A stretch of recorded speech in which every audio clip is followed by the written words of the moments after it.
Welcome to another episode of Agile Actually. Today we're going to talk about tools creating more of a problem than they solve.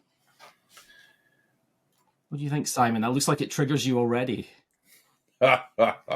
Tools complicating the problem. I love the quote from Grady Booch: "A fool with a tool is still a fool." And then you got the corollary, but now they're a tooled up fool. I think it's very easy to fall into the tool trap. I think this is a massive thing. How much do you include predefined, packaged processes or practices in that word tool as well? Because I kind of do, right? If you have, Here's an interesting one. Yeah, is Scrum a tool? yeah, that's a good one. I depends. I guess it depends on your perspective, right? Scrum could be a tool from one perspective. It could be like a collection of tools that are put together into a technology, right? I tend to think of Scrum as a technology rather than specifically as a tool. But there's some synonymous nature between those two terminologies, right? Yeah, words are fun, right? Yeah. But for story points is a tool. Yeah, well, yeah. So it's uh, a device or implement used to carry out a particular function. Yeah. All right. So if we say that's what a tool is, I really like the fact that Ken and Jeff called it a framework. So it's a Yep. collection of aspects that help you achieve a particular purpose. So I think it'd be useful for this not to get into framework methodology discussion. Sure. Yeah, I think That that just that's Elmo those, right? So our little red friend can just jump out there and right. I So I think the idea behind the topic is that there's quite often tools should be there to help enable us to do the thing that we need to do. yeah, But quite often they get in the way of doing the thing that we need to do because of some particular reason. Perhaps because everybody in the organization is told to use the same tool. That could be a reason for it to get in the way, right? hmm That it's not really a generic framework, right? It's a specific tool and it's for a specific outcome, and people have to use it for everything, and therefore you start having it used for jobs that it shouldn't be used for, right? Um, yeah. And then we also have the boilerplating of tools, yep. where a tool is configured or locked down or over controlled. I've seen far too many Yeah. people trying to work in an agile way, and the custodians of the tool, their job is the tool, and they lock the tool down so that you have very little permissions to change it. So Yeah. your team wants to innovate or try something differently, but you have to use this tool. Even selecting another tool is considered heresy. Yep. Varying the way the tool is used for whatever reason is considered a breach. And people, it then becomes an attack on someone's status to suggest a different configuration of the tool. Someone will go off and read a blog article or something and then just put another bit of formula in it and lock it down and make this a mandatory field. And next thing you know, you're looking at a 700%. Like, that's a number, by the way. It was proven. I did this with a client. The tool we wanted to use to the tool we were mandated to use, it was a 700% increase in admin to Yep. use the mandated tool as opposed to the preferred tool. Because the reason we wanted to use the preferred tool, it wasn't locked down. I've got a concrete example that I can even name. I can even name and shame the organization, and it's Microsoft. Uh, they had on the Windows team in the old days. They used to have the Windows teams process Yep. in Azure DevOps. It used to be up on GitHub. So you could go take a look at it. And on the bug work item, there was 170 plus required fields in order to submit. Required fields. You could not save a bug unless you'd filled out all of these 170 required fields. Oh, there would be some nonsense saved in that, right? Because not only some nonsense saved in that row, but there's the old adage that if you make something even a little bit difficult, you vastly reduce the instance of action, right? Yeah. That's why we have locks on our front doors, right? There's not a lock that anybody has on their front door that somebody who really wants to get in can't get in, right? But if you deter people enough and make it enough difficult, then most people don't bother their butt doing it. And that's the same with if anything you put in the way, that's the configurations, the complexities in the tool that you're using, anything that you put in the way vastly reduces the instance of people actually doing the thing you want them to do, which maybe you don't want them to raise bugs, right? Maybe that's exactly why. That ties into transparency, right? And there's proven evidence that creating a culture that is more comfortable, raising bugs, talking about incidents and near misses, creates a culture of quality, which results in performance improvement and enhancement. Yeah. But what we're talking about is putting the minimal sufficient obstacle in the road so that it's too big, right? The activation energy is too great, so people don't do it. And typically the way this is worked around in a lot of the enterprises I've seen is they then end up putting default information in these mandatory fields, right, to get around that hurdle, to make people use it. We'll just default fill it anyway, which means that you end up with more noise than signal. Well, this is why in Azure DevOps there's a template option. I don't know if if you're an Azure DevOps user, you might have noticed on a work item, you can click on the ellipse and create a template from the work item that you're viewing, and it will pre-populate a whole bunch of fields, and then you can just apply that template when you open a new work item, apply that template, and it will fill out a whole bunch of stuff, right? But then you've got noise. Then you've got noise, right? If that data, it's the same reason that I always have strong words when people want to template their work items, right? I've got whenever I add this type of backlog item, I want these 10 tasks to appear under it. And it's but it has to be a user story, Martin. It has to be in user story syntax. Yeah, that one too. Has to be with story points. With story points, right?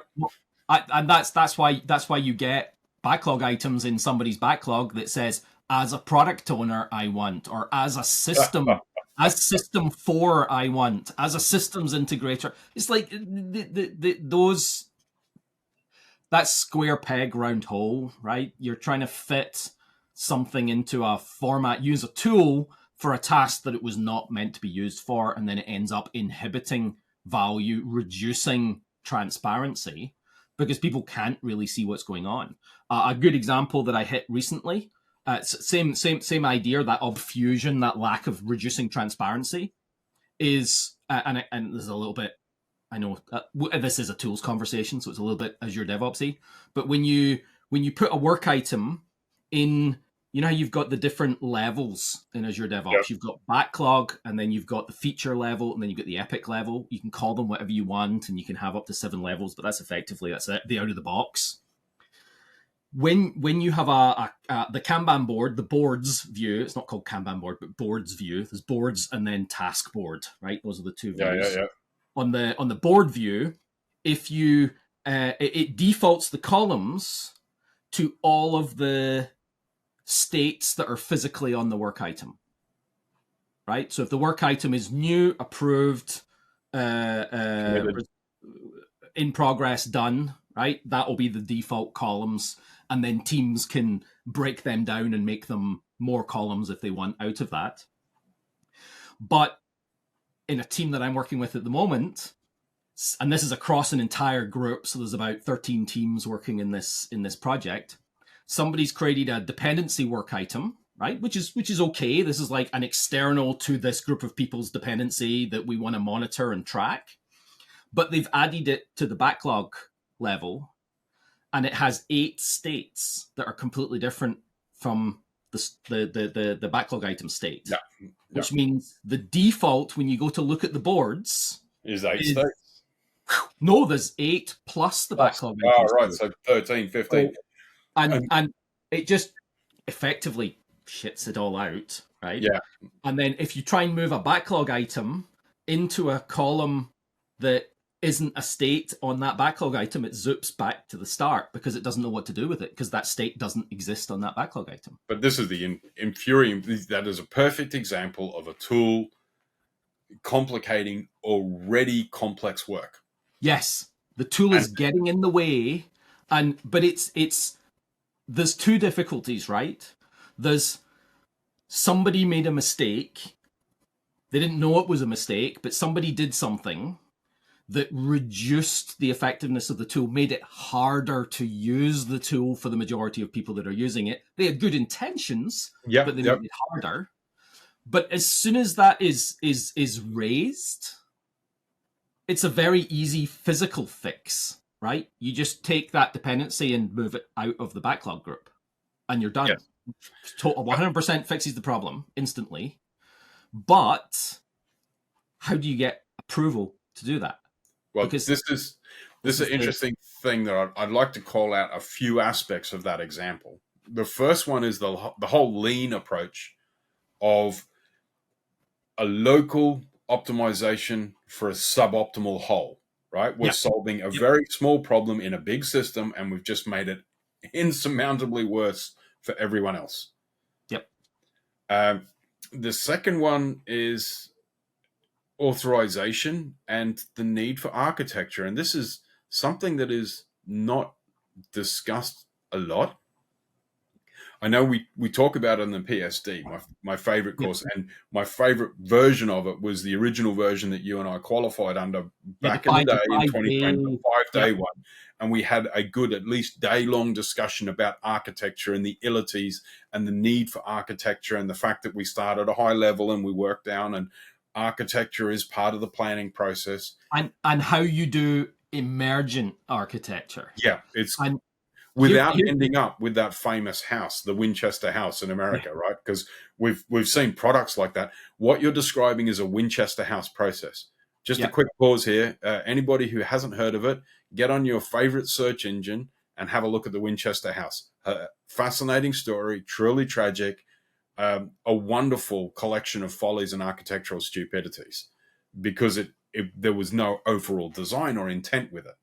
Yeah. And so with a tool, particularly enterprise tools, we need to have architecture in line with the organizational process. Yep. So we have to have freedom at the team level, but it's done in such a way that one team changing something doesn't by default impact and roll out. And it's trying to find that Goldilocks spot between some central body going, everybody must do it exactly like this, no freedom, no flexibility, and each team coming up with some change that then ripples out and corrupts every other team. Yep, exactly. And I've worked in a lot of organizations where that's true, that there's some local optimization. And sometimes it's founded in business need, right? The sometimes for a big organization, the example I'm thinking of is when I worked at Merrill Lynch. They have the people who make the real money for the business are the trading desk. Yeah. Folks. Everybody else is supporting them. And at some point, some tool that somebody wrote inside of the organization got installed on a trading desk platform, on the trading desk platform that they were using, and it disrupted the core trading desk software, right? Which is a big no-no because that's hundreds of millions every second it's not working, that things are going to be a problem. So they instituted a rule that every piece of software in the organization has to be validated on that platform. Has to be. But now you've created a bottleneck inside of the organization for example, I was building a small application that ran on call center people's desktop that popped the calls for them, right? So it connected to a database, listed all the customer data, allowed them to change and enter customized data, and then pop the TAPI interface to call that person so that they could do their sales stuff for selling commodities, right? Completely different Nudge thing. them. But we had to go through that 3-month process of getting our software validated on that environment. And all it needed was any software going on these machines needs to go through this process, right? Yes. To firewall it. I remember a similar discussion when I was a software engineer at Nationwide Building Society. I got pinged a message from the security team that I was messing around with certain bits and pieces of the computer, which made sense given I was doing BizTalk development. And if you've ever done BizTalk development, you will be familiar with this thing called the GAC. And BizTalk developers got really good at this weird thing called ungacking. So the global assembly cache where you put assemblies that you wanted BizTalk to consume. And if you're doing local development, you had to do some food, right? You had to do some dance. And of course, this flagged up and hit security. Like, this guy's messing with some really fundamental. It's like that was a monitored folder. And it's like, I'm just doing what you pay me for. But and this can happen. So is a processor tool, Martin. This is where we're sort of heading towards. Do processes become tool-like in their manifestation? I think processes become tool-like, and I'm gonna say this in a bad way, if they're used like tools, right? So a tool is something that, like a hammer, I don't alter the hammer in order to use it effectively in different circumstances. It's a hammer, right? It has the shape of the hammer is the way that the manufacturer intended it to be. Me modifying that hammer is not something. I can't imagine 99.9% of people out there modifying their hammer in order to have a different outcome, right? Or to use it in a different circumstance. There might be the odd occasion where tools have multi-purpose and somebody's figured out some weird thing that you can use a tool for that works pretty well. But in general, intended use for the tool is the use that you're going to use it for. And if you treat practices like that, whether it's story points or it's planning poker, right? That's a practice. How to get to story points. The 3 questions, whichever 3 questions you like, whether it's the daily Scrum 3 questions or the sprint retro 3 questions, right? If you treat that as a tool, i.e., this is how you're going to do things, this is the only way to get to this outcome, this is the only way to use this thing, then it becomes a tool and potentially inhibits if you're using it in the wrong circumstance. The way you're saying that, I'm noticing a very strong parallel towards the process management tools that we were talking about earlier. Whenever we become too constrained in how we apply the tool, when it becomes too locked in, it increases the complexity of the problem. And I think this is one of the reasons we're both fond of Scrum. We're fond of the principles of agility, because if you lean into the lightness of it, where we allow our teams to riff within the context and the boundaries of the framework, if we know what their constraints are and they can use the framework and they're allowed to experiment and play with that to find what works for them. When we start locking things in and over mandating it, we then start limiting the capacity and capability of the teams to deliver, right? So it's at that point, be it a business process, be it a tool, physical, virtual, whatever, we're then making the problem complex. And the interesting thing is when you increase the magnitude of complexity, very soon it tends toward the boundary of chaos, if we're thinking of the Cynefin framework, right? Because it becomes very, very unpredictable. And the manner in which we behave becomes unpredictable as well, right? Yeah. It's sometimes easy to do the same thing over and over again. And then quite often the processes get codified in the tools as well, right? So a good example of that for me, again, I'm a Azure DevOps user, not a Jira user. My claim to fame is I've never actually touched a Jira instance ever in my life. I think that's a pretty good claim. But I do play with Azure DevOps. And there's a thing that I see teams doing in retros all the time. There's a plugin for Azure DevOps, which is called the Retrospectives plugin. And it has columns where you add cards for what went well, what didn't go well, what do you want to improve, what do you want to keep, right? So there's those columns.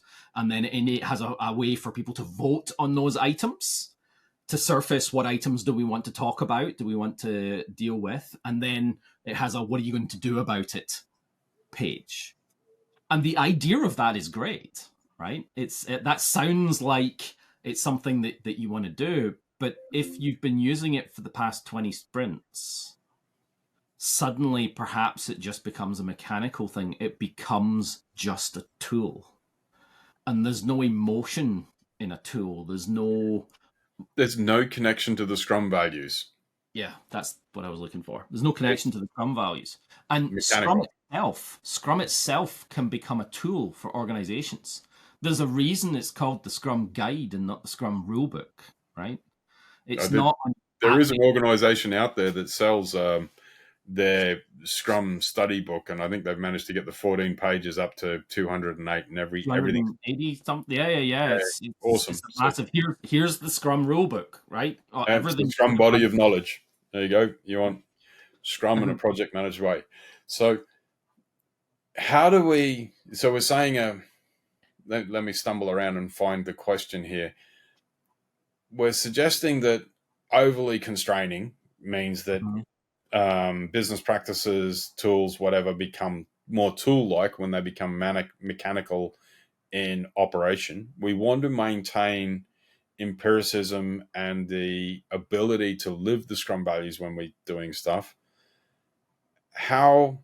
What advice? Yeah, this is my question. What advice or what steps could you think of to help somebody if they find their organization is becoming overly mechanical, like in their use of tools like Azure DevOps, they've locked it down too far, you can't get this out, or they've weaponized retrospectives, or everybody has to complete mandatory this or that, or even the reporting on retrospective output I find a topic of concern, because you might shut down openness if you know that the grand poobah of division X is then going to have a look at your retro output. Well, and a good example is also totally outside of the core Agile space is procurement as well, right? Where companies have processes in place and treat everybody the same when not necessarily is that true, right? And you can end up with.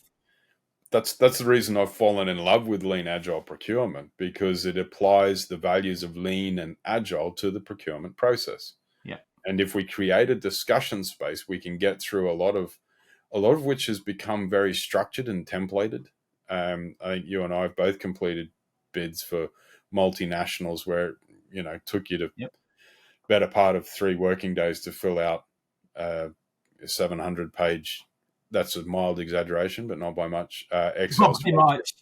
I on my current engagement, I've probably spent a total of at least 10 days on admin stuff. Yeah. And we need admin, right? There is a need for it, but how do we create that space where we can focus on the value delivery and reduce the bureaucracy?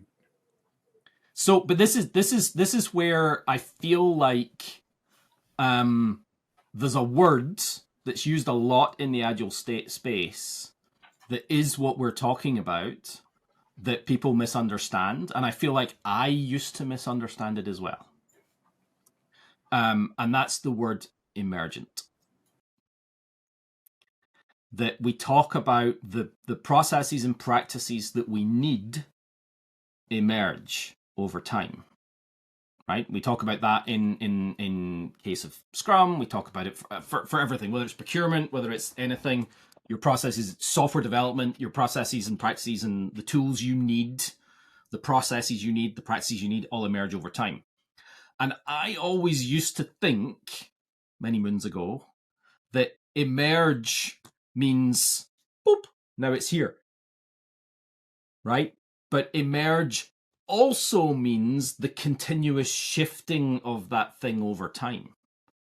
That a process or practice might emerge and then go away, and that's part of that emerging. The what you need emerges over time. And that idea of the constant shifting of processes, practices, and tools, what you need, goes against that idea of we just have one thing, one way to do it, right?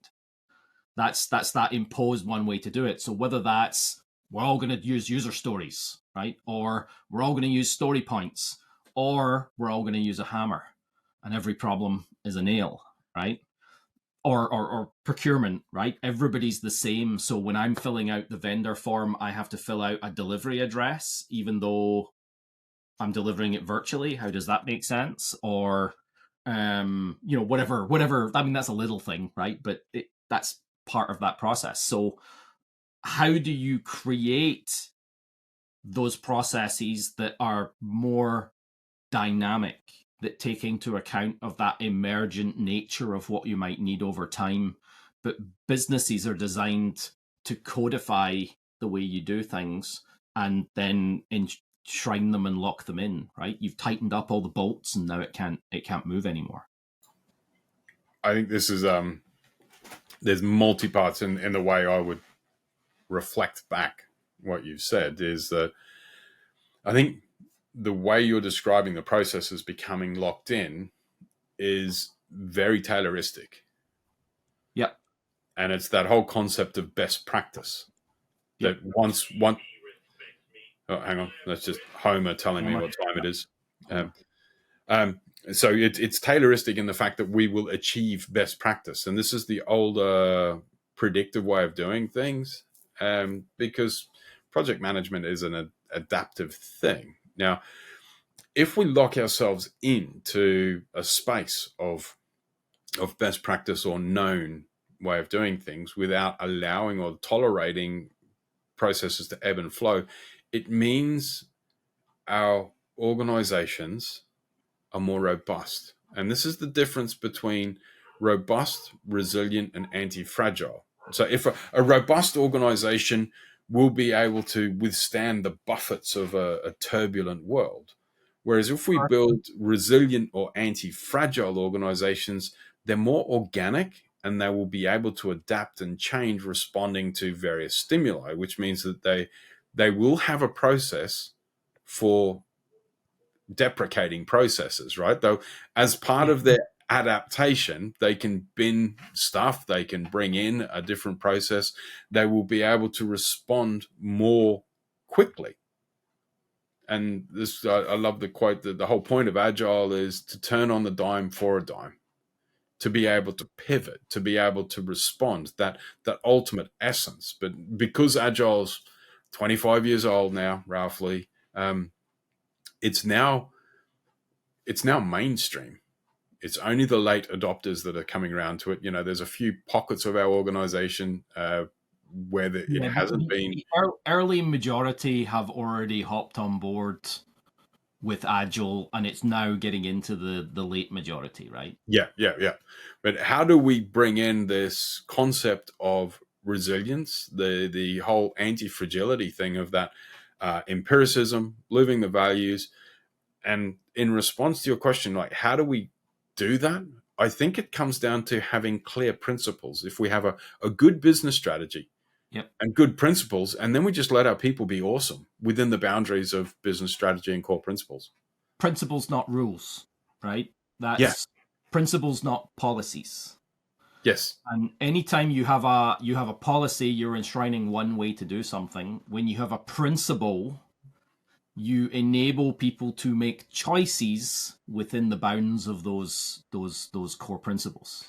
And it's like if we're designing a well-engineered piece of software, and many moons ago I was a software engineer, so I sort of lean back to that. But those principles of for instance, solid, writing good code that aligned with the solid principles allowed you the freedom to find the optimal solution within your context, within your constraints that aligned with those principles to make it more maintainable, durable, testable, etc. So now that we've moved out of that, some of the object-oriented space we're moving on from, we're into the world of microservices and architecture like that.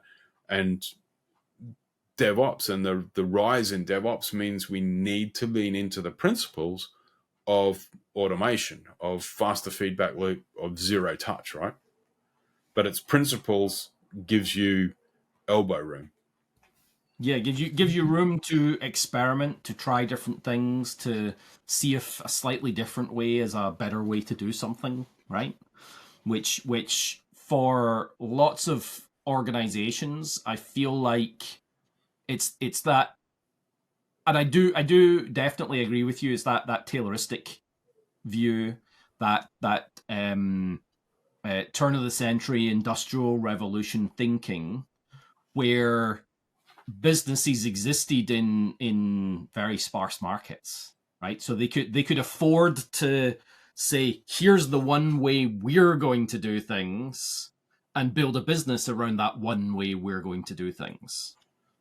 But today the markets are so competitive and so shifting that there's, I can't remember what it's called.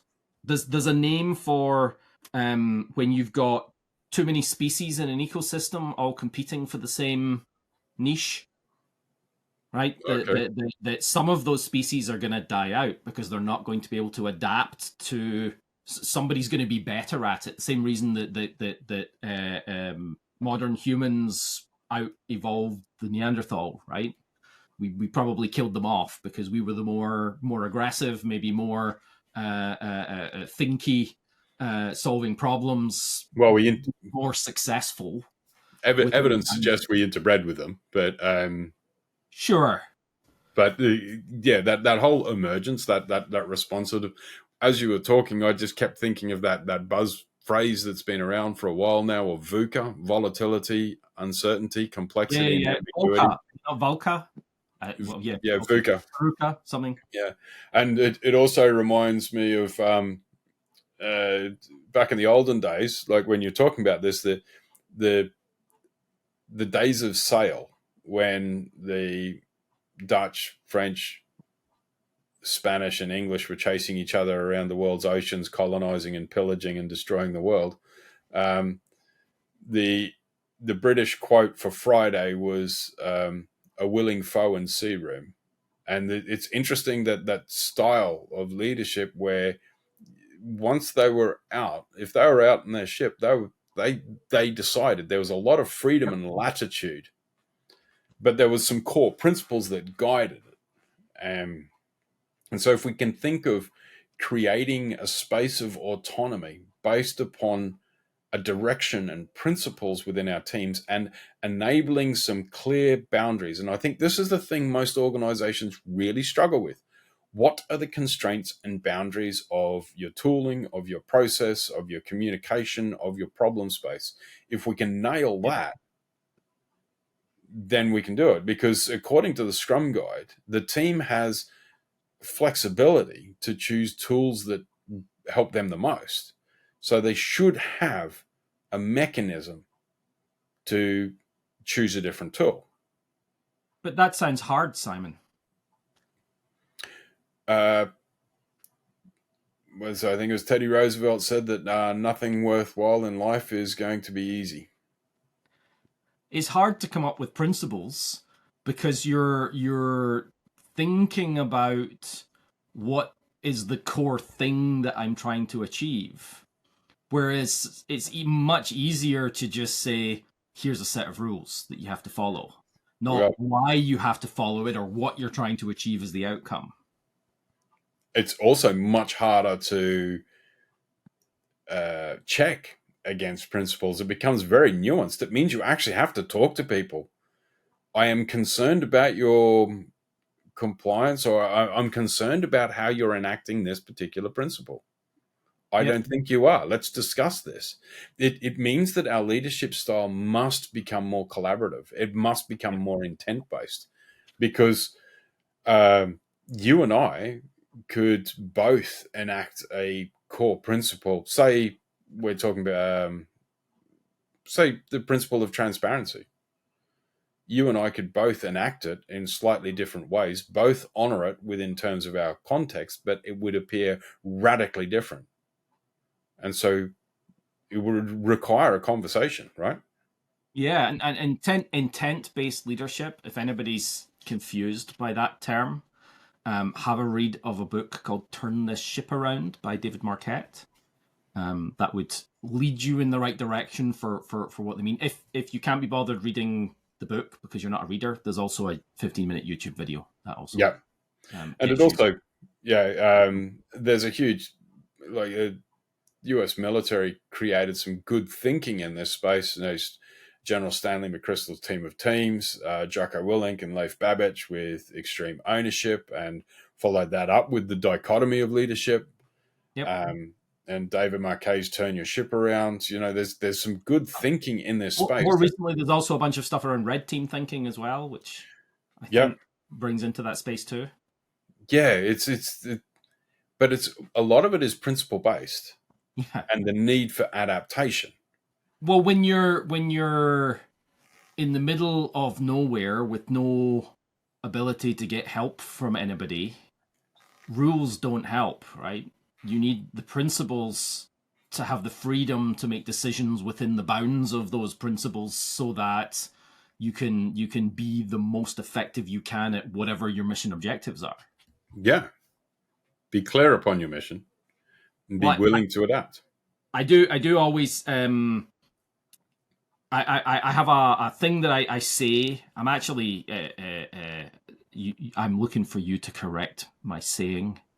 Is that I was always ask people when did they believe that the military stopped believing in command and control? And I usually my answer is when Napoleon defeated the Prussian army. And Napoleon was the first military leader who pushed response on a big scale anyway, who pushed responsibility down the organization. And whereas in the Prussian army that he was fighting against, the soldier on the battlefield had to ask his sergeant, who had to send a runner to the lieutenant, who had to send a runner to the major, who had to send a runner to the general, and then all the way back down the chain to get the answer to what should we do next.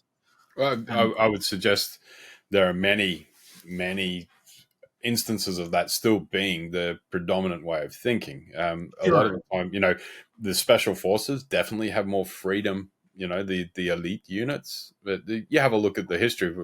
We've got a big danger of digressing here. Um, sure, that's the whole reason that World War One turned into such a meat grinder. Is that it was the people hiding in, you know, Berlin and London, um, pushing some stuff around the map and yep, not enabling free thought. You know, the whole reason that the disaster of the Gallipoli landings and the failure of that was because a general decided halfway up the hill, like the Anzacs could have taken the top of the hill, fortified, and then pushed through, but some clown decided it was time for a tea break halfway up, which gave time for the Turks to reinforce. And you've got immensely capable servicemen on both sides yep. that then just basically dug in. And I All I'm thinking about when you're saying that is Blackadder, Simon. That's all I'm thinking about. That oh yeah, parody of that going over the top in the trenches. oh yes, Mm, you forgot your stick. Ah yes, I'd hate to face a German machine gun without my pointed stick. Thank you, Baldric. yes, exactly. Yeah, it's and so let's bring it back to the topic. So tools adding to the complexity. So basically, what we're saying, and we went on a flight of fancy as we tend to when we both start discussing.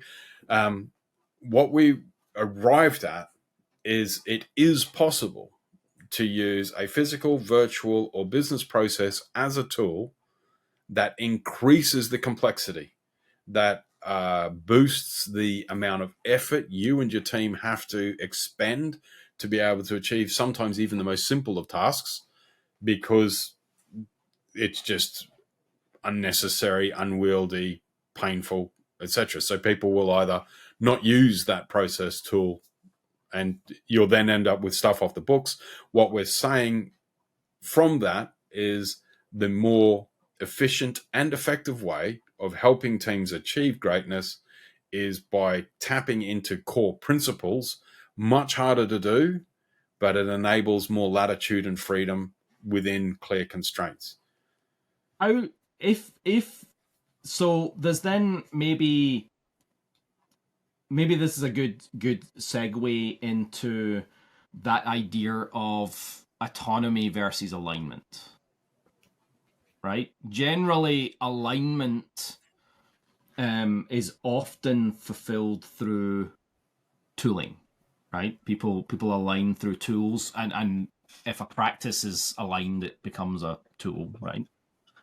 How do we tell the difference between alignment that might hinder the team a little bit at the lower level because they've got something extra to do that is needed in order to be all going in the same direction versus the things that people come up with for us to do at that level that just in hinder for little or no perceivable value or outcome, right? How do we tell the difference between those two things? I, I've got to fall back to my natural Scrum Master stance and just ask the team, like, is it helping? Right? Don't make it harder than it has to be. This is what we're saying. Don't overcomplicate an already messy and complex situation. Ask people if it's helping. And Yep. this is where alignment of a purpose is so important. You know, the apocryphal story of JFK visiting NASA and he bumps into a chap mopping the floor and he goes, "What are you doing?" And he goes, "Me, I'm helping put a man on the moon." You know, how many times have you worked with people in a team where they don't understand what the business strategy is? They don't know the guardrails of their technical strategy.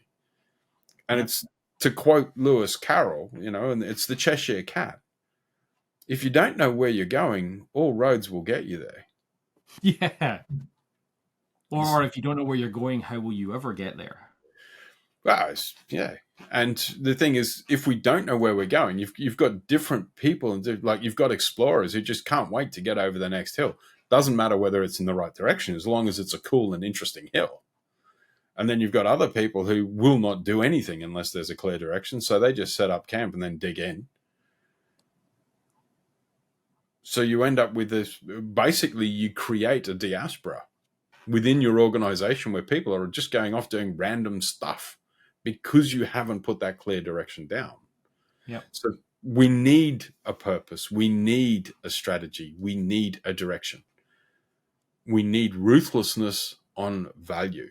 And this is where we should be using evidence-based management, good leadership principles to do the hard work and define and work with your people to say what the values of your organization are, what your strategy is, and what principles you're going to use to get there. Because then people can find out whether they want to be in or out of the boat. Well, even not just the values of the organization, but what does value mean to the organization? What does it mean to the business? Yo, yeah. It's so I very rarely encounter an organization that already and that we're probably jaded, Simon, in that companies that are doing awesome at this don't call us for help, right? So Well, there's there's they've got it in spades, right? But the thing is that it's that great quote from Band of Brothers as they're going into Bastogne, the regular infantry going out, and the paratroopers are going in. Chap coming out says, the Germans are coming from everywhere. You're going to be surrounded. He just looks and goes, "Son, we're paratroopers. We're meant to be surrounded." Right. If you as a consultant, as a coach, don't are not comfortable and going helping a client who will need help, you've picked the wrong job. yeah, absolutely. right? So Right. I know there's a lot of organizations out there that are smashing this.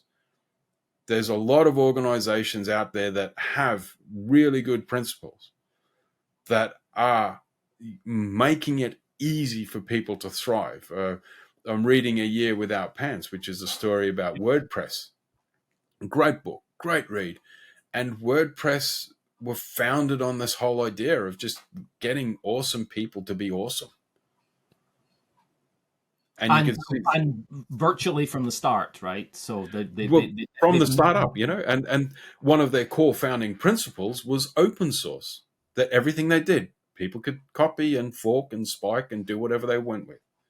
That fundamental ethos of a community-based development, flipping it into a business, Yep. enabled really super smart people to solve a very tough problem in an innovative and creative way. So, yeah, a great call out, great shout out, great reminder, Martin, that there is some wonderful examples of this out there. Yeah, but you and I quite often only see the companies that are not doing so well at this because they're the ones that call us that need help. So Yes. our view is a little bit, if somebody asks us how many organizations do you see that are being successful, the answer is not many, because the many that are not the ones that need our help, right? Well, I've had some very short engagements where I've gone in and people have said, "How are we doing?" Go in and go, I "You're doing great. You don't need me." Yeah, Um, I always find if this was specifically a Scrum engagement many years ago, but if the customer says we're doing awesome at Scrum, we don't know why we need your help, right? Then you know it's going to be a total shit show when you get there. But if they say, well, we're trying to do some stuff, we think we're doing okay, we're not really sure whether we're actually adding value, we need some extra help, then usually they're doing a lot better than they think they are because they've realized, right, that they know less than they know, and yeah. there's a principle of learning that they're demonstrating, right? They're open to be open. Yeah. Open There's to the understanding that they don't know everything. Whereas, as soon as a company or people in the organization are of the attitude, what? Because that's where you get the why do we need to change, right? Why should we change? There's no interest in change because obviously the way we're doing it right now is the perfect way, and that's where the way we do things becomes a tool. so whatty. That's the way we've always done it. It's the way we've always done things, right? Get off my lawn is also a right common Yeah. for that. And It's so easy to keep doing things the same way that we've always done things. It takes courage and openness and respect to do things in a different way where we might have friction, we might have difficulty. Things are not where we think they need to be in order for us to function at our best. But in doing that, in going through that journey, we discover a new way of doing things, a new way of working that can often be more valuable than what yeah, it was we were doing before. and I think you, on top of all the things you called out, it is going to require work. It's also going to require effort, and it's going to require some architectural thinking of where do you want to go and what are the boundaries that we need to emerge within to Yep. get there. So we can apply the emergent principles of agility to our tooling, to our business processes, to the way we collaborate. But it's going to be a graft, right? Yeah, it's super hard. There's a lot of it's a lot harder to do the right thing for the right reasons than to do the wrong thing for the wrong reasons, right? It's easy just to follow that.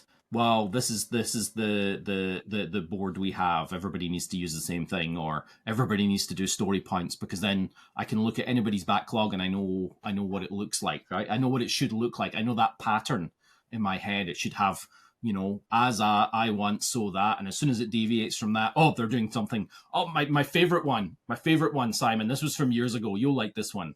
This is Scrum becoming a tool or a thing becoming a tool. is I worked with an organization where the Scrum Master had just been fired when we got there. This was back in when I was working in the US. And we went in and we were trying to figure out what was going on. And the Scrum Master had told the team that they're not doing Scrum.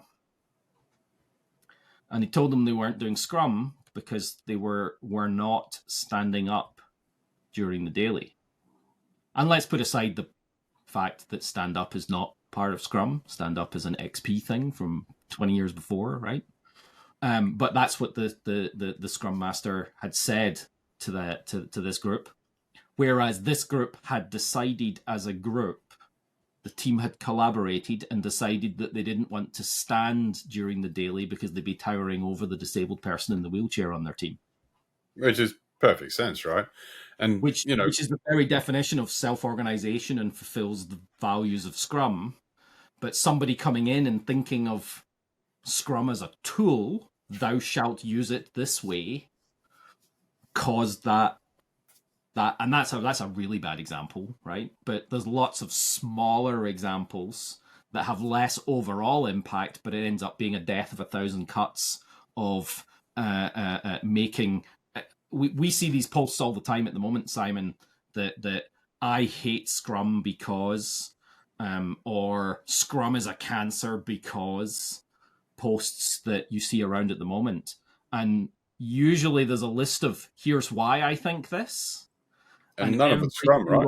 None of it's Scrum, right? None of it's Scrum. None of it fulfills the values of Scrum. None of it even fulfills basic rules of Scrum, right? There it is. It's without.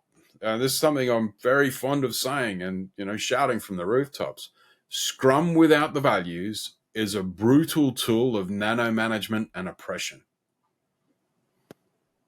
I would 100% agree with that. And that's people hate mechanical Scrum for a good reason. It's being weaponized and used to thump them with. Whereas professional Scrum is founded in values, founded in empiricism. And I think that's the point, is that a tool used badly will wreak damage, whereas a tool used well will help humans achieve greatness, right? If I use a chef's knife in the kitchen, there is a probability, depending on the day, that I might make a decent meal, right? Yeah. Could be dodgy, just depending with what whim of fancy I'm following. But if I take that chef's knife away from the kitchen, it's very rare it'll find an appropriate use in the lounge room, right? Yep. And it's that whole thing of using a knife as a screwdriver or, a hammer to.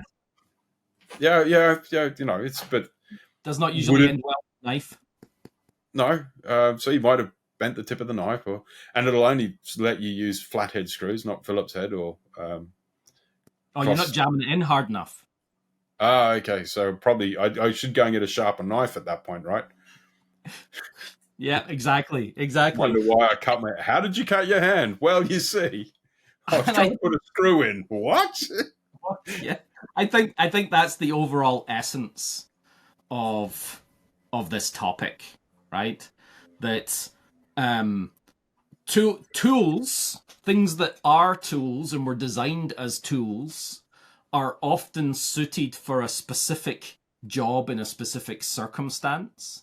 And using them out with that often has substandard or even negative results from using that tool, that capability.